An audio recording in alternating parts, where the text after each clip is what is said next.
ہمارے ہاں بہت زیادہ مسائل تب پیدا ہوتے ہیں جب لوگوں کی سوچیں اور رویے منفی ہونے لگ جاتے ہیں۔ میرے ایک عزیز ہیں، اس دوست کے ساتھ میرا تعلق کچھ زیادہ ہی گہرا ہے۔ میں نے یہ کہا ان کے والد صاحب سے کہ ہم اس کا رشتہ، اللہ تعالیٰ نے اسے گنجائش دی ہے، وسعت دی ہے، تو کسی غریب گھر میں کریں گے۔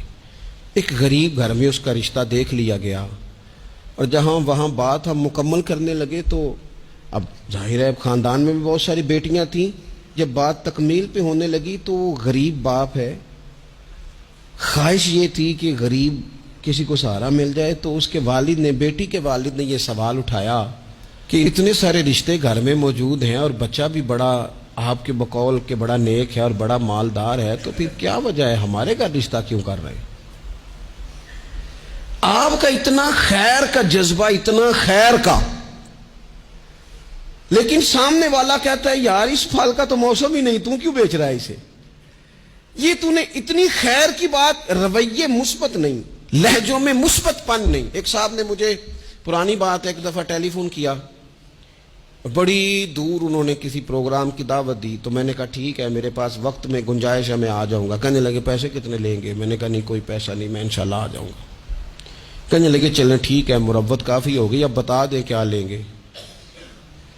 میں نے انہیں کہا یار آپ شرمندہ کرنے لگ گئے ہیں، میں وعدہ کر لیا انشاءاللہ آ جاؤں گا۔ کہنے لگے اگر آپ پیسے بھی نہیں لیتے اور اتنا لمبا سفر بھی آپ نے کرنا ہے، پھر آپ کے مقاصد کیا ہیں؟ یعنی بغیر موسم کا پھل، لوگ کہتے ہیں یہ کیا بات ہو گئی جی؟ بہت سارے جھوٹوں میں آپ سچ بول رہے ہیں تو سچ اجنبی لگنے لگ جاتا ہے کہ اس نے سچ ہی بول دیا ہے۔ اتنی ساری منفی باتوں میں ایک مثبت بات کریں تو وہ مثبت بات تھوڑی انوکھی سی لگنے لگ جاتی۔ رسول کریم نے جب مثبت رویے دیے نا، مثبت، تو جو سوچیں صدیوں سے منفی ہو گئی تھیں وہ یہ خالص گھی ہضم نہیں کر سکیں، انہوں نے تلواریں نکال لی، انہوں نے روڑے اٹھا لیے، انہوں نے میرے نبی کو تکلیف دینی شروع کر دی۔ انہیں خالص گھی ہضم نہیں ہو رہا تھا، ان کی سمجھ میں نہیں آ رہا تھا کہ اس معاشرے میں یہ والا سودا کیسے بک سکتا ہے۔ ایک رات وہ سارے تلواریں، نیزے، برچھیاں لے کے میرے نبی کے گھر کا محاصرہ کرنے لگے، حضور کو شہید کرنے آ گئے۔ ان کے ہاتھوں میں تلواریں ہیں کہ ہم آج اس سچ کو معاذ اللہ مٹھائیں گے، اس خیر کے جذبے کو مٹائیں گے، اس دل میں جو اتنا درد ہے اس کی دھڑکن کو معاذ اللہ بند کریں گے۔ وہ سارے اتنا منفی سوچ لے کے حضور کے دروازے کا گھیراؤ کر رہے ہیں۔ قربان جاؤں اے معصوم آمنہ تیری شان پر، میرے رسول کیا فرما رہے ہیں؟ حضور فرماتے ہیں علی یہ پیسے لے لے اور لوگوں کی امانتیں واپس کر کے سویرے مدینے آ جانا۔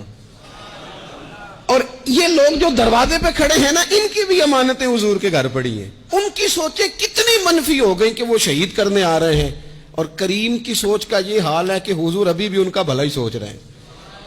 وہ روڑے مار کے گھر جا کے سو جاتے تھے، کانٹے بچھا کے رستے میں گھر جا کے سو جاتے تھے۔ وہ نبی کریم علیہ الصلوۃ والسلام کو معاذ اللہ تکلیف دے کے اپنے گھروں میں سو جاتے تھے۔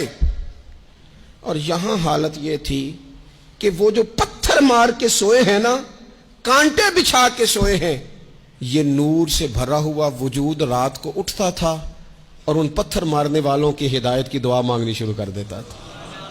سلام اس پر، سلام اس پر کہ جس نے دشمنوں کو بھی کبائیں دیں، سلام اس پر کہ جس نے گالیاں سن کر دعائیں دی۔ ایسا انوکھا انداز، اتنی مثبت سوچ، اتنا مثبت رویہ۔ وہ احد کے اندر آ کے نبی پاک کے دانت شہید کر گئے، 70 صحابہ کو شہید کر گئے، اور شہید کر کے بس نہیں کی۔ حضرت امیر حمزہ حضور کو پیارے تھے، چچا تھے، نبی کریم بڑا پیار کرتے تھے۔ حضرت امیر حمزہ کا ناک کاٹ دیا، آنکھیں نکال دیں، وجود سارا کاٹ دیا، حضور کی ساری داڑیاں آنسوں سے بھر گئی۔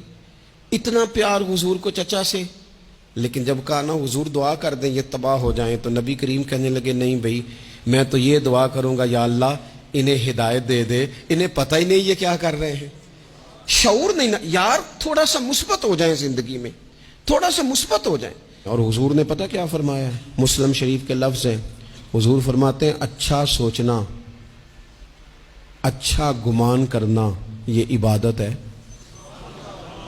تو کچھ نہ کر، تو بس اچھا سوچا کر، اچھا رویہ اختیار کر۔